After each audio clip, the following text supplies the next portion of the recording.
Hey everyone, it's Shamrock, and this video I'm just going to go through my kind of go-to talent builds for pushing higher Mythic Plus keys.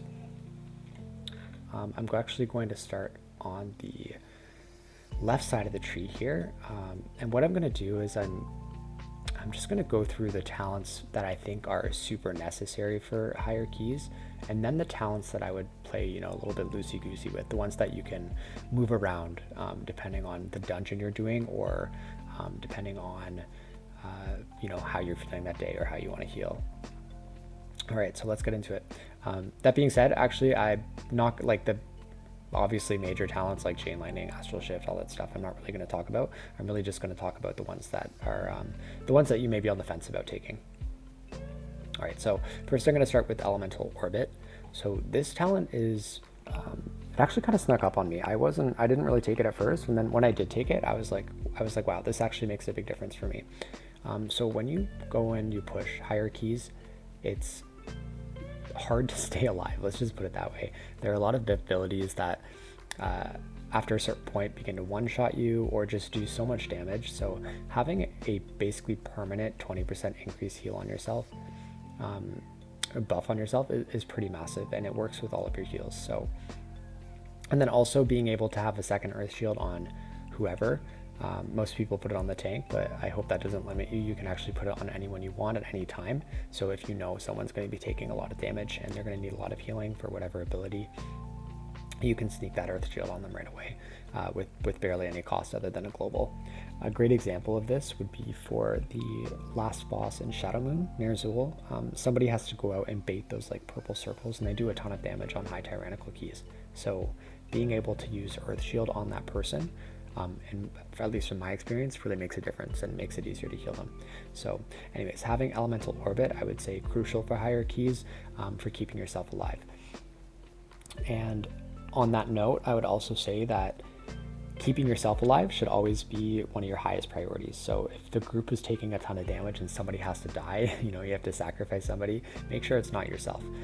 And the reason I say that is I actually kind of liken it to when you're on an airplane and they're like explaining the oxygen mask thing to you, and they say like, make sure you secure your own oxygen mask before you secure those around you.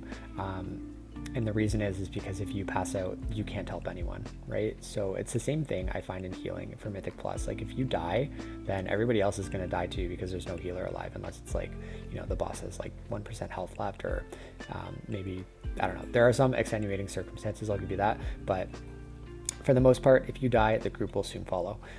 That being said, if a DPS happens to die and it's just one, there's still hope, and you can bounce back from that. So keeping yourself alive is extremely important, and elemental orbit definitely helps with that by a lot. Okay, another talent, and this is crazy to me because some shamans that I've talked to say like they don't really care for this talent, or they don't really spec into it. They don't think it's that important. Spirit Walker's Grace is huge for higher keys. I would even say for lower keys. Being able to deal with the mechanic and move around while still being able to heal just makes things so much easier. And if you talent into the bonus talent for it, Graceful Spirit, you're decreasing that cooldown by 30 seconds, and you're also getting a movement speed buff when you activate it. So it's great. There are so many situations that I could think where this is an amazing talent. A great example would be the second boss in Azure Vaults, Azure Blade, who does that phase where she kind of sits in the middle and all the orbs shoot out at you constantly. Having this talent makes healing those kind of phases so much better. Another great example would be Kairaka, which is the last boss, the dragon on Ruby Life Pools. Being able to move during the phase 2 flame spit while you need to move that and also heal everybody else, it's such a game changer. So I would 100% insist on going with this talent. Okay, some other, in my opinion, must-haves. Ancestral Guidance. I mean, this is one of our best cooldowns. I think it's one of the best healing cooldowns in the game, especially because you can synergize it with DPS and still get off a lot of healing, which once again in higher keys is very important because you need to kill everything as fast as possible. Nature Swiftness. Absolutely. I know some people kind of forget about it, or maybe they don't have it on their bar, or they don't use it as much as they should. But look at this, it's a 1 minute cooldown, and it synergizes with literally pretty much every single ability that we find useful. You can use it to cut the extremely long cast time of Healing Rain. You can use it for a high tide chain heal to just like do a massive boost of healing instantly to your group. You can use it on chain lightning if you want to increase your DPS. There's so much you can do with it. You can use it with downpour, which is, once again, another great boost of AoE healing. And like I said, it's only on a minute cooldown. So if this is not incorporated into your standard rotation, I would say change that immediately and start practicing using this very often. Because, like, for instance, a great example is the trash packs and ruby life pools before the second boss. All the infernos, there's like 4 or 5 of them. I think it's 4. You can use this for every one of those packs, and it will help you immensely. So yeah, once again, always take this and incorporate it into your build, because it's one of our best abilities. I would say it really increases the amount that we can heal and how quickly we can heal it. Okay, Thunderstorm and Thunder Shock specifically. In my opinion, this is probably one of the best abilities they've given us this expansion. The utility it has, like having a 25-second cooldown AoE knockup that's easy to use, like it's crazy. The amount of things that are horrible in dungeons that you can stop with this is incredible. And a perfect example would be in Azure Vaults, the rock dudes that cast the piercing shards. You can use this and stop it, and it's great. It also works. It works for like any trash that has a crappy ability that either you can't interrupt, or they cast it often or whatever. This is such a great counter to that. The only situation I would say where maybe you don't want to take this is if you're running with coordinated groups and they already have stuns and stops. Like if they have a lot of them and you know that they're going to be able to cover everything, then I would suggest you can free up these 2 talents for elsewhere. But if you're someone who pugs a lot like me, or if you pug everything like me, then I feel like this is such a great tool for adding a little bit more control for yourself. Because if you can prevent abilities that are going to kill your group, kill your tank, make your life harder by making you have to spend a cooldown or spend lots of mana, if you can stop those abilities from ever happening, not only is it going to make your group more successful, but it's going to give you more time to stand there in DPS, which, like I said, for higher keys is super important if you're actually planning on timing them. So yeah, always go Thundershock unless you are really confident in your group's ability to do stops themselves, or maybe if you're going into a dungeon where you don't necessarily need any stops. And I can't really think of any on the top of my head. I feel like there is a use for this in all of them, but I feel like that's sort of a user experience thing. So if you've never tried out this talent, I would say give it a go. The only thing I guess is like also if you don't like playing up in melee, that's fine. And actually I've talked to some shamans and that's why they say they don't take this abilities, because they don't like being in melee. That's fine. You don't have to live in melee. You can run up, pop, like use this to knock everything up and then run back out. Or run through the group and go to the other side and knock up as you run through them. Like there are ways to use this without constantly playing in melee.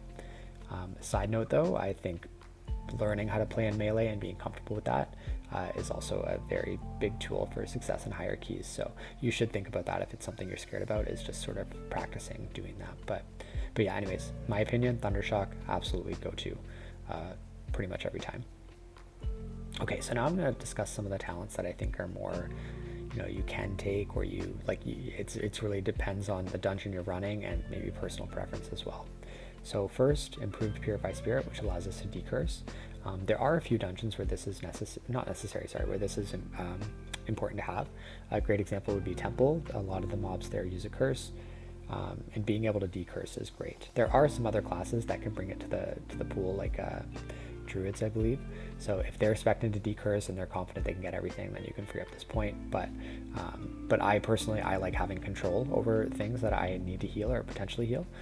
So if there are curses in a dungeon and I know that they're going to be a pain, I will spec into this and use this. Purge. So there are a few dungeons where purge is really important to take. For instance, no coup defensive, the Ruby life pools, I would say, Azure Vaults. So for those dungeons where purging is going to make your life easier, spec into this talent, it's worth it. However, there are some dungeons where it really doesn't matter. So like Algathar, I think Halls of Valor, really, like there are a couple of mobs that you can purge, but it's so like not important that it's really not worth wasting the point. That being said, if you have another person in your group, like another shaman or something who's comfortable purging, then you can ask them if they're okay doing that, and then you can pre-up this point as well. So if I had to have both points in these, if I had to have both curse and purge, what I would likely take away is mana spring, or both of, like I would just take away focused insight altogether. So focused insight is cool to use if you plan ahead. Like it's great to pop a focused like do a flame shock to get the focused insight buff, and then do a lava burst to get the master of the elements buff, and then put down a healing rain. That really makes a difference. But I wouldn't say this is like integral to your kit and like absolutely necessary. Like if you need to get rid of something, this is probably one of the first things that would go. That being said, if you're comfortable with your mana, then mana spring should definitely be the first thing that goes. And my build would probably look like this, or it would look or it would look like this. Okay. So say if you don't want to run, I mean, I guess, yeah, you kind of have to run one of these in order to get this far down in the tree. But let's say I don't want to run either of these, and I also don't want to run mana spring as well.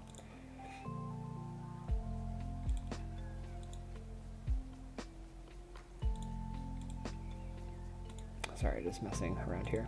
Okay, so I don't want that, and I don't want mana spring. I still need the focused insight in order to get down here, but it does free up an extra point. One place I would absolutely put this point if I didn't need mana spring is probably Windrush Totem. Having Windrush Totem is great for several encounters throughout the dungeons, both on trash pulls and on boss pulls, but I don't think it's absolutely necessary to be successful. That being said, with the extra point in it, you are also going to speed up your group every so often, basically every 2 minutes if you wanted to put it down every single time. And although it doesn't seem like a lot because it's only a 5-second increase, even having your group run faster and like saving, 20-30 seconds can be really important for timing higher keys. So it definitely can be something that's worth it. And if you are comfortable without Thundershock, you could also put 2 points into Nature's Guardian, which is kind of, someone made this good point. It's kind of like a cheat death for us. It's not like amazing, but it's still pretty useful, especially the fact that it can occur every 45 seconds, and for the fact that when you're doing higher keys, survivability is everything, especially when things start to one-shot you or come very close to one-shotting you. This is a great tool to have. Other talents that you may want to spec into, so Totemic Surge.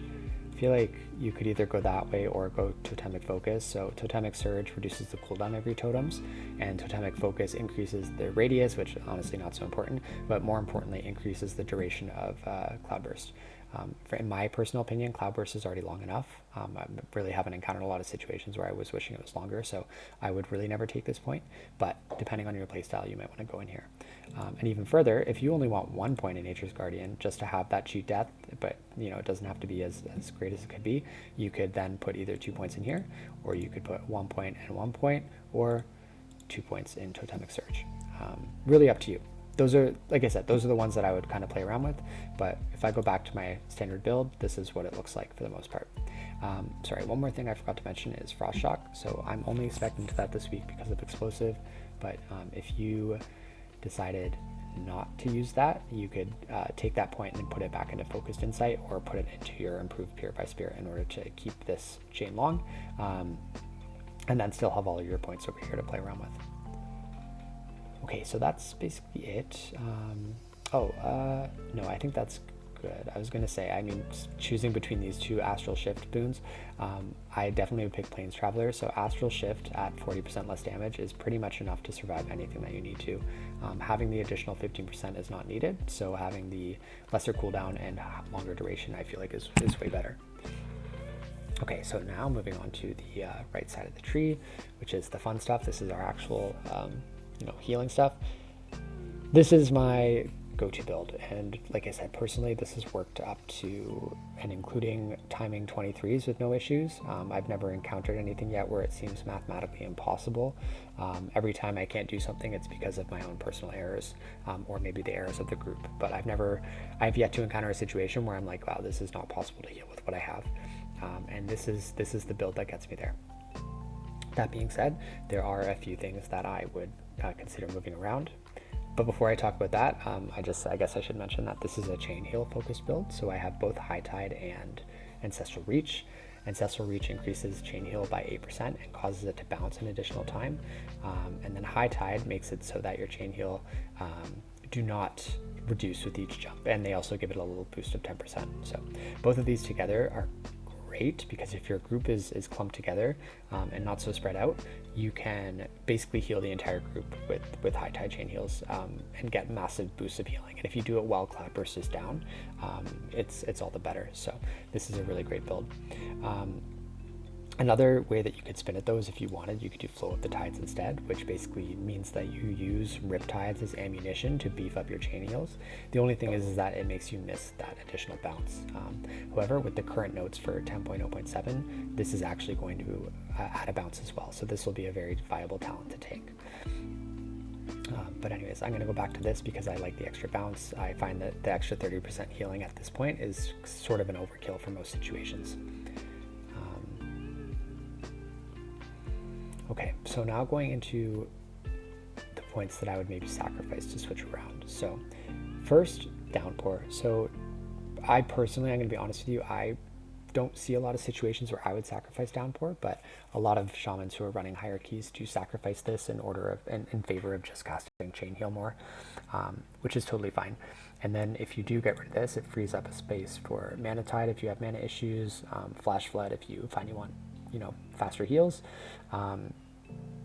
Nature's Focus if you want like an extra boost for your chain heal, initial target, Ever Rising Tide if you really don't have mana issues. This is actually, I feel like, a very underrated talent.